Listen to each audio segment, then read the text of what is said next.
Είναι για μένα ένα συγκινητικό πράγμα όλο αυτό.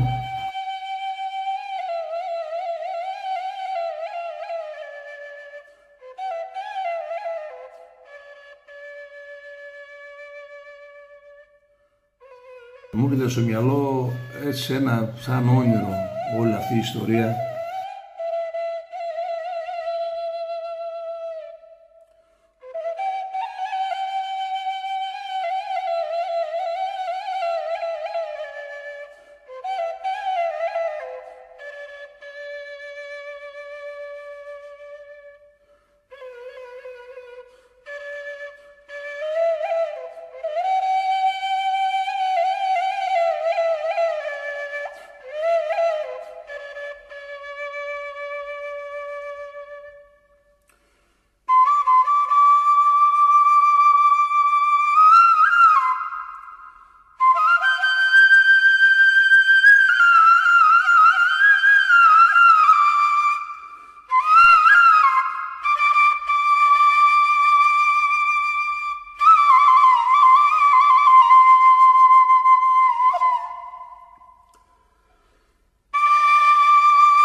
Πριν γίνονταν τα μούματα, έγιναν οι σύλλογοι που παίξανε σημαντικό ρόλο για να φτάσουμε και στο αντάμωμα.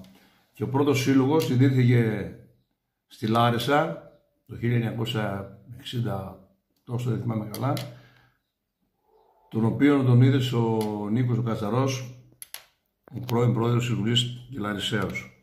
Και σήμερα έχουμε γύρω στους 45 συλλόγους. Έτσι λοιπόν αυτοί οι σύλλογοι με συζητήσεις που κάνανε και συγκεντρώσεις αποφάσισαν να γίνει ένα αντάμωμα για να μάθουν και οι νέοι πώς οι Σαργαζαναίοι έβγαιναν στα βουνά, πώς καλοκαίριαζαν, πώς ήταν η ζωή σκληρή.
Υπήρχαν φωνές τότε στο αντάμωμα να γίνει στα Άγραφα ή στον Περτούλη ή στον Όλυμπο. Τελικά στα Άγραφα, που είναι και η καταγωγή μας, θα μπορούσε να γίνει εκεί, δεν υπήρχε υποδομή. Οπότε αποφασίστηκε να γίνει στον Περτούλη. Το Περτούλη είναι ένα πανέμορφο τοπίο, πανέμορφα βουνά. Εκεί ξεκαλοκαίριζαν πολλοί Σαργαζαναίοι από την ευρύτερη περιοχή της Θεσσαλίας. Έτσι λοιπόν έγινε το πρώτο αντάμωμα το 1980 στον Περτούλη. Μεγάλη συμμετοχή, μεγάλη έτσι, ο κόσμος είχε διάθεση να έρθει, να ανταμώσει με τους άλλους Σαρακαστάνους της Ελλάδος και έτσι καθιερώθηκε το Περτούλη να γίνεται μία φορά το χρόνο, την άνοιξη πάντα. Τέλη Μαΐου το κάναμε τότε, γιατί τέλη Μαΐου φεύγουμε και τα βουνά τότε, αλλά λόγω της καιρικές συνθήκες ήταν δύσκολες, πολλές βροχές και κρύο, κάπου στα μέσα της πορείας του Περτουλίου το κάναμε τώρα τέλη, γίνει την τελευταία Κυριακή του Ιουνίου.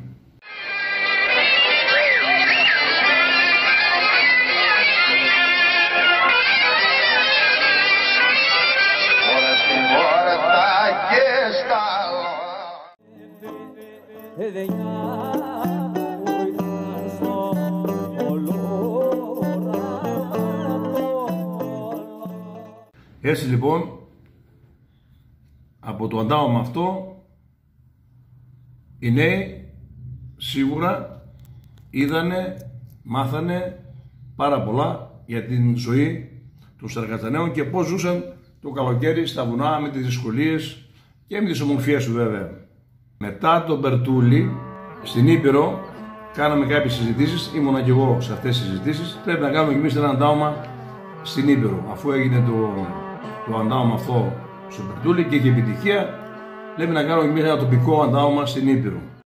Και πάλι εδώ υπήρχαν διάφορες γνώμες που να γίνει. Τελικά καταλήξαμε να γίνει στην θέση Γυφτόκαμος, που εκεί πάλι ξεκαλοκαίριζαν αρκετοί Σαρακατσαναίοι. Γι' αυτό και έγινε εκεί. Ο Γυφτόκαμος είναι παραξηγημένη η λέξη. Λένε κάποιοι, δεν ισχύει όμως, ότι ονομάστηκε Γυφτόκαμος, λέει κάποιος γύφτος πέθανε ή σκοτώθηκε. Όχι, δεν είναι έτσι. Γυφτόκαμος πήρε το όνομα διότι οι Σαρακατσαναίοι, ότι ήταν κάτι μικρό, λέγανε κακορίζικο, γύφτικο, φτωχό. Άρα λοιπόν ο Γυφτόκαμος είναι ένας μικρός κάμος. Μικρός κάμος. Και ας πούμε έλεγε ο άλλος, που πας εσύ? Πάω, ξέρω εγώ, στα βουνά του Παπίγκου. Καλά βουνά. Εσείς που πάτε? Στο Γυφτόκαμο, μικρός, κακορίζικος. Από εκεί πήρε το όνομα, ένας μικρός κάμπος είναι. Έγινε η παραχώρηση από το Υπουργείο Πολιτισμού και τότε ήταν υπουργός πολιτισμού η αείμνηστη Μελίνα Μερκούρη.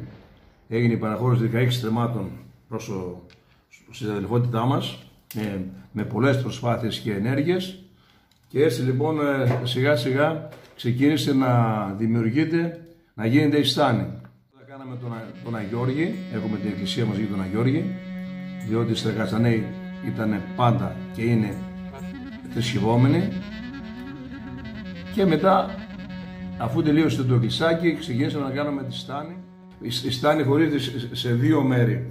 Είναι ένα ρέμα που τη χωρίζει. Από την απέναντι μεριά είναι ο χώρος της παράδοσης που έχουμε τα κονάκια, τις στρούγκες, τα μπατζαριά, ό,τι είχε το γιδομάντρι, ό,τι είχε μια Σαρακατσανική στάνη. Και από την άλλη πλευρά είναι ο χώρος του γλεντιού, που γίνεται το γλέντι. Τώρα εκεί αν πάει κάποιος, είναι πλέον να θα λέγαμε ένα υπαίθριο μουσείο. Υπάρχουν τα κονάκια ντυμένα μέσα με πράγματα που είχαν οι Σαρακατσαναίοι για την καθημερινότητά τους. Υπάρχει το μπατζαριό, υπάρχει στρούγκα, όλη η παράδοση της Σαρακατσάνικης ζωής, της καλοκαιρινής που είχαν. Οπότε ο επισκέπτης βλέπει τα πάντα και μαθαίνει για τους Σαρακατσαναίους πάρα πολλά. Γεννήθηκα στο Κονάκι. Γεννήθηκα στο Κονάκι, μεγάλωσα στο Κονάκι. Το Κονάκι ήταν ένα, πως είναι το σπίτι σήμερα, αλλά σε διαφορετική, η δομή του ήταν άλλη, έτσι. Ήτανε, θα έλεγα, αρκετά μεγάλο, έτσι. Η δομή του γινόταν με λούρια, λέγαμε, με βέργες δηλαδή, θα λέγαμε λούρια. Συνήθως οι γυναίκες ήταν οι πρωτομάστοροι που τα φτιάχνανε, είχαν την πιο πολύ τη γνώση. Ήταν δύσκολο να γίνει. Ήταν πάντα έτσι, το ορθό κονάκι που λέμε, και πάνω το σκεπάζαμε με άχυρο, συνήθως με βρίζα. Πηγαίναμε στα καμποχώρια και πέραμε βρίζα, ήταν πιο καλή η βρίζα, και αν δεν βρίσκαμε βρίζα, με άχυρο από τους βάλτους και τα λοιπά. Σε αυτό το κονάκι ήταν μέσα όλο το νοικοκυριό ενός σπιτιού, μιας οικογένειας. Εμείς θυμάμαι ήμασταν 14 άτομα, μέναμε μέσα σε ένα κονάκι. Εκεί ήταν, στη μέση ήταν η βάτρα που λέμε, η γωνιά, η φωτιά, και γύρω γύρω καθόμασταν και ανάβαμε και ζεσθενόμασταν. Δεν υπήρχαν τότε ούτε καλοριφέρ ούτε σόπες. Με τη φωτιά αυτή και με τη λάμπα που είχαμε το πετρέλαιο και φώτιζε πάντα μέσα, πάντοτε είχε την εικόνα, μια εικόνα της Παναγίας ή του Χριστού ή κάποιου Αγίου. Εμείς βέβαια έχουμε προστάτηδες τον Άγιο Γιώργη και τον Άγιο Δημήτριο. Τον Άγιο Δημήτριο που φεύγαμε το φθινόπωρο για τα χυμαδιά και τον Άγιο Γιώργη που ξεκινάγαμε την άνοιξη για τα βουνά. Έτσι λοιπόν μέσα σε αυτό το κονάκι ζούσε η οικογένεια όλοι μαζί, εκεί τρώγαμε, εκεί ήταν όλα, και η κουζίνα και τα δωμάτια, εκεί κοιμούμασταν τα πάντα. Αυτό το κονάκι, αυτά τα κονάκια μεγάλωσαν γενιές και γενιές. Και σίγουρα ήταν σκληρή η ζωή αυτή που κάναμε, αλλά όμως στην πορεία αυτή η ζωή μας έκανε δυνατούς και σταθήκαμε στα πόδια μας και όσες δυσκολίες βρήκαμε μπροστά μας τις αντιμετωπίσαμε θαραλέα και χωρίς δισταγμό. Το αντάγωμα αυτό ξεκίνησε με 150 άτομα. Δεν περίμενε κανένας ότι σήμερα, πέρυσι παράδειγμα είχαμε γύρω στους 5.000 κόσμο. Ούτε θα έφτανε ποτέ σε αυτό το σημείο. Ξεκίνησε σιγά σιγά, τα 150 άτομα έγιναν 500, έγιναν 1000. Βέβαια όμως υπήρχε αυτή η υποδομή που έγινε, η στάνη που λέμε, και είναι κάτι ξεχωριστό. Είναι ένα γλέντι, ένα ντάμωμα μέσα στα έλατα. Όσοι το έχουν ζήσει και όσοι έρχονται, όχι μόνο έρχονται ξανά, αλλά φέρουν και φίλους, συγγενείς, και έτσι έφτασε στο σημείο να φτάσει σε αυτό με τόσο πολύ κόσμο.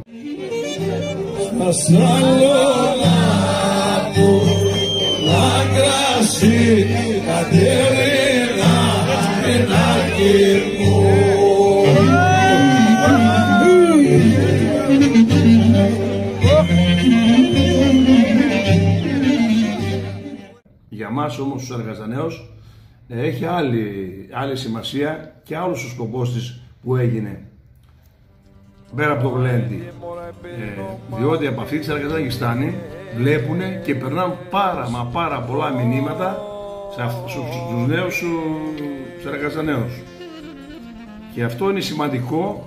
Όπως είπαμε ότι σήμερα κοπάδια δεν υπάρχουν, τσεκιγάτα δεν υπάρχουν.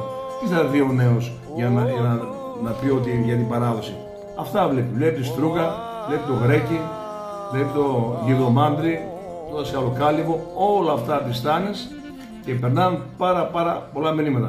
Βέβαια, από την άλλη πλευρά γίνεται ένα ξεχωριστό γλέντι, δηλαδή επειδή εγώ έχω πάει σε πολλά ανταμώματα, είναι κάτι δεν το βρίσκεις πουθενά. Το γλέντι είναι κάτι ξεχωριστό. Κάτι το άλλο στη σκηνή του απέναντι κάτω από τον έλατο, την είδα και ακούει μουσική, το κλαρίνο, τον τραγουδιστή. Αυτά δεν τα βρίσκεις εύκολα. Άρα λοιπόν έχει πάρει τέτοια άνοδο, και όπως είπα, για μας είναι κάτι που οι νέοι μας μαθαίνουν.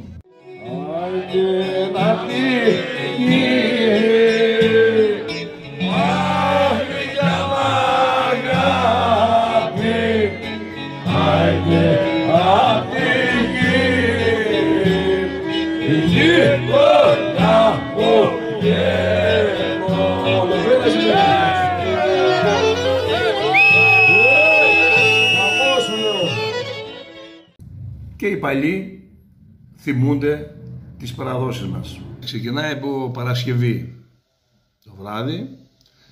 Συνήθως Παρασκευή δεν είναι το έτσι επίσημο, αλλά γίνεται ένα γλέντι. Πολλοί νεολαίοι έρχονται, πάρα πολλοί νεολαία.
Το έχει αγκαλιάσει την νεολαία αυτό το αντάμωμα πάρα πολύ. Και φυσικά η αδελφότητα εργαστηρίων που έχει την ευθύνη της όλης του ανταμώματος παρουσιάζει παραδοσιακούς χορούς.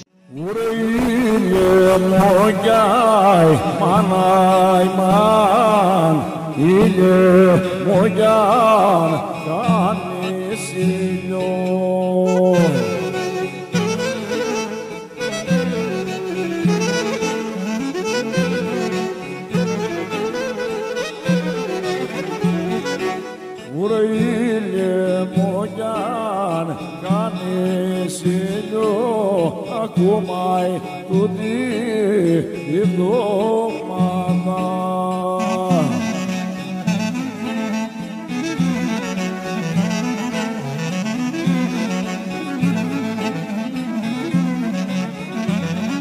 Ούνε κι ο πατεγιάι μανάι μαν κι ο πατεράς μου χαρά.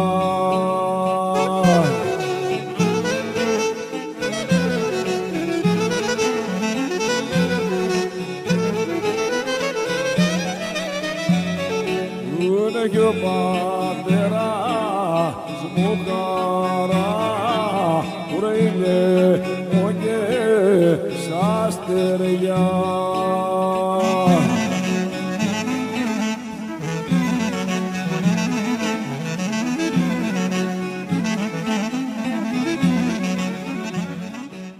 Άλλα δρόμενα της παράδοσής μας, όπως το Φλάμπορα, τον παρουσίασε πέρυσι.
Όπως τα ξύλα που πηγαίναμε στο γάμο να μάθουν τα ξύλα, πάρα πολλά ας πούμε πράγματα της παράδοσής μας. Κάθε χρόνο παρουσιάζει και κάτι, ένα δρόμενο από την Σαρακαζάνικη παράδοση. Εδώ εμείς στην Ήπειρο έχουμε πολύ το τσάμικο.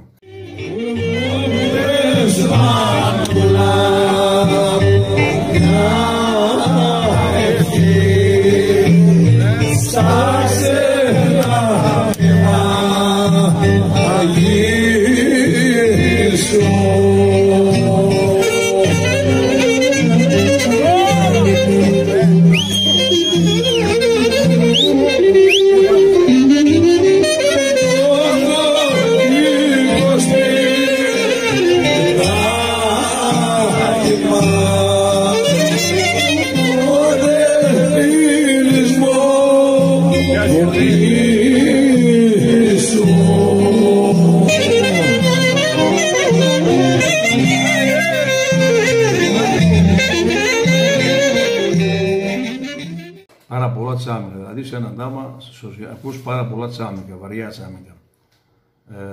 Φυσικά είναι πάλι η χωρή μας στα τρία.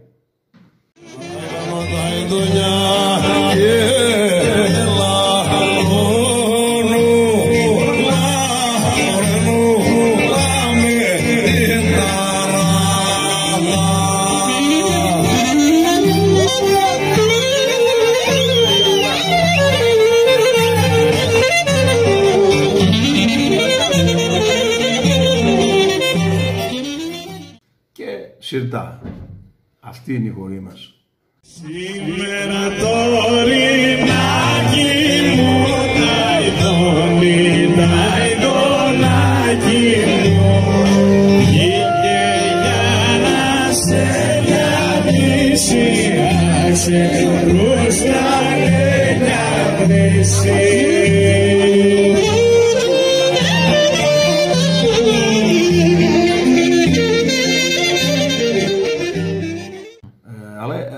Πιο πολύ συνήθως είναι έχουμε τα τσάμικα. Το πρώτο αντάμα που έγινε στο Γυφτόκαβο με τα κατόπιτα άτομα, εγώ τότε ξεκινούσα το 80. Είχε έρθει ο Μακαρίτης, ο Αΐμνησος, ο Κώστας ο Νάκας, που για μένα ήταν ο πατριάρχης των Σαρακαστανέων. Ο Νάκας που ξεκίνησε και ήταν όλα τα χρόνια παρόν μέχρι τη χρονιά που έφυγε το 2013 ήταν η τελευταία χρονιά που ήρθε από το 80 μέχρι το 2013 ήταν πάντα, μα πάντα εκεί.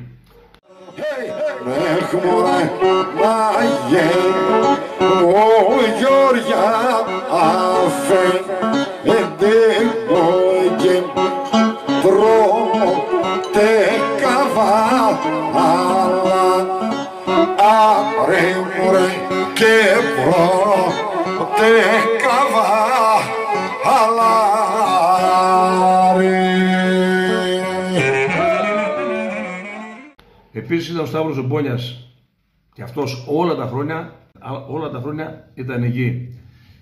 Με τα ρόδα άλλαξαν τα γλυκά και μαύρα μου ματάκια, με τα ρόδα μου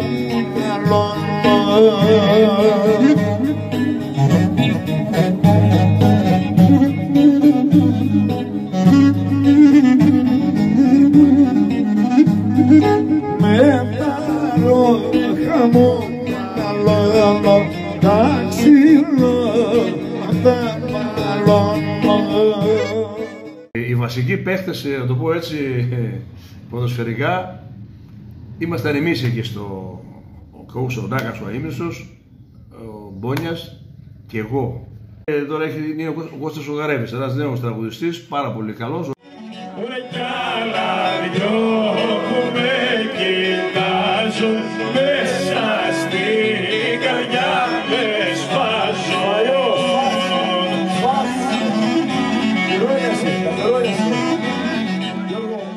Εντάξει, ο Γαρέβης πλέον έχει πάρει τον δρόμο του, είναι μέσους καλούς, μέσους πρώτους. Και ένα παιδάκι άλλο νεαρός είναι, τώρα βγαίνει, πολύ νεαρός είναι, ο Τιβαλέξης ο Αποστόλης, πολύ καλός.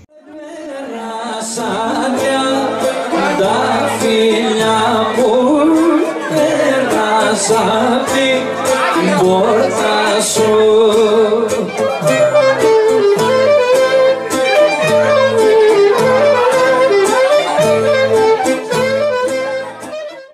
Πέρσι ήταν και αυτός στον δρόμο. Τέτοιους νέους τους χρειαζόμαστε. Τους έχει ανάγκη η παράδοση. Όσον αφορά και το πρόσωπό μου που θεωρώ ότι έχω ένα μεγάλο βάρος στις πλάτες μου, έχω καταφέρει να το μεταδώσω στις νεότερες γενιές. Είναι πολύ βασικό που σήμερα τα παιδιά μας, οι νέοι μας αγαπάνε το τραγούδι. Δεν είναι ότι έχουν σε ένα χορό ή σε ένα αντάμωμα έτσι για να περάσει βραδιά. Έχουν γιατί το νιώθουνε, το ζουνε, εγώ τα βλέπω δηλαδή, την ώρα που χορεύουνε, τραγουδάνε κιόλας, το ζουνε.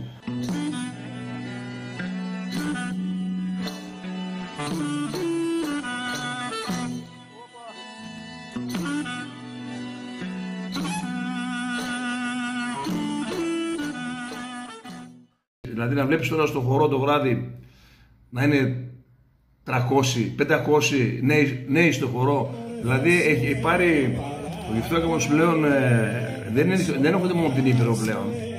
Γιατί εγώ γνωρίζω πολύ κόσμο, Θεσσαλία, από όλη την Ελλάδα, Μακεδονία, Θράκη, Στεριά Ελλάδα και πάρα πολλοί νέοι.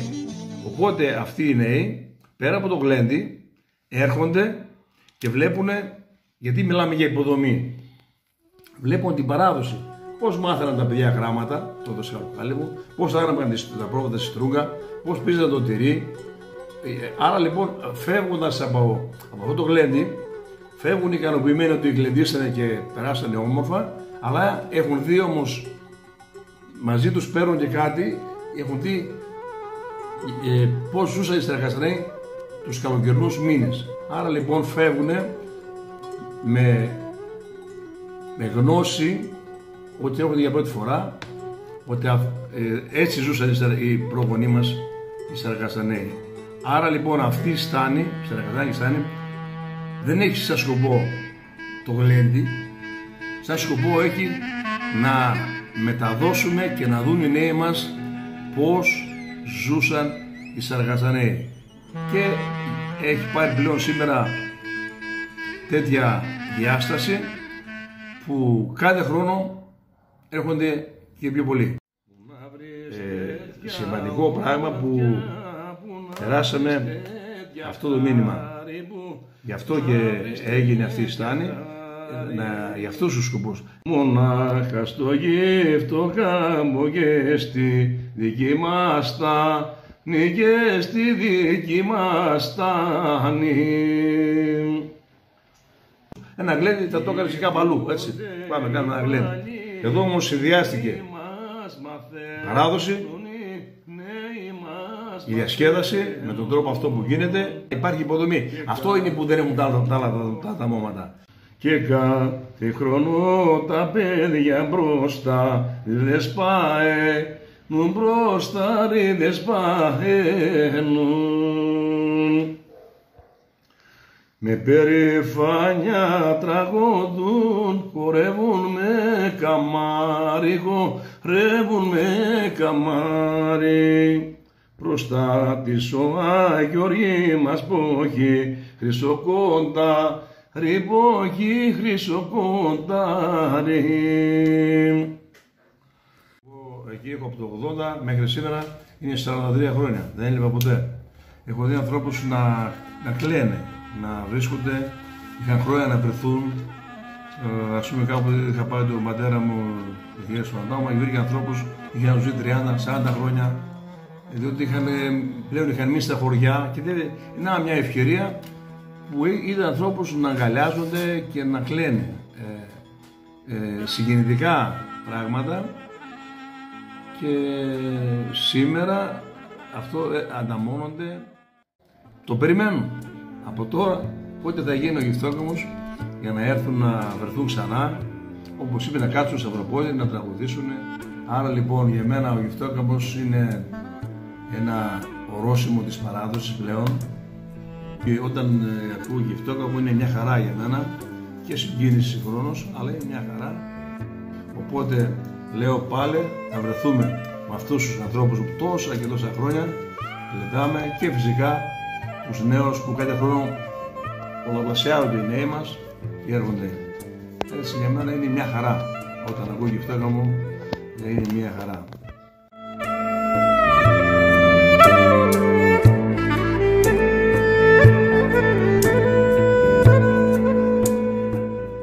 Ξέρεις, ο Γυφτόκαμος δεν τελειώνει η ώρα 7 το πρωί. Πέρσι τελειώσαμε 10 παρατέταρτο, από τις 10 το βράδυ μέχρι όλο νέοι. Τούτο το ο γλυκό χαράμα, βρε το γλυκό χαράμα με στα ψηλά ελάδια.